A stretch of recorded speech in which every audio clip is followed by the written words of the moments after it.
I do hope that James views this as a rock bottom moment. Scheana Shay breaks her silence about James Kennedy's recent domestic violence arrest. On the December 27th episode of her podcast, Scheana takes listener questions, saying the majority of questions coming in were about James's recent legal troubles following his December 10th arrest. While explaining why she initially stayed silent, the reality star clarifies that her choice to remain quiet was not her being supportive of James, but rather her being respectful of his girlfriend, Ally Lewber.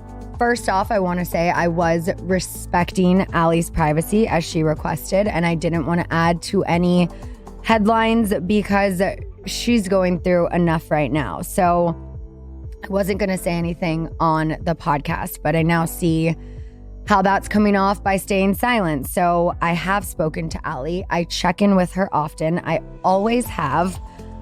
But I know it seems like if I stay silent, y'all somehow think I support his behavior, which I absolutely do not. After his arrest, Vanderpump Rules alums and James' exes, Kristen Dowdy and Raquel Leviss, both released separate statements about their experiences with the DJ, which Scheana reflects on in the new podcast episode. Obviously, I was very close with Raquel for years, and while she always told me that James was never physically abusive, as we all know, abuse isn't limited to just physical, and ultimately it led to her exiting that relationship. I do hope that James views this as a rock bottom moment and is serious about than just committing to a healing plan versus just seeing this as something that's, gonna like ruin the world tour or residency or whatever. James addressed his arrest following the December 10th incident, writing a week after on his Instagram, "I am committed to making meaningful changes in my life. I am taking time to focus on my sobriety, personal growth, and being present for my loved ones." According to the Burbank Police Department, law enforcement was called to a house in the area around 11:30 p.m. on December 10th after receiving a report of an argument between James and an unnamed woman. Following an investigation of the situation, police determined it was a domestic incident and took the British DJ to the police station. He was booked for misdemeanor domestic violence and later posted a $20,000 bail. According to authorities, formal charges are pending review by the Burbank City Attorney's Office. Following his arrest, the Bravo Celebrities legal team spoke out in his defense, telling E! News in a statement December 13th, "We are hoping that after careful review, the city's attorneys will decide not to file formal charges." Days after his arrest, the DJ's girlfriend, Ally Lewber, spoke out, writing on her Instagram stories December 14th, "Thank you to everyone who has reached out with love and support and for checking in on me. I'm okay and taking the time I need right now." E! News has reached out to reps for Ally and James following his arrest for comment, but did not immediately hear back.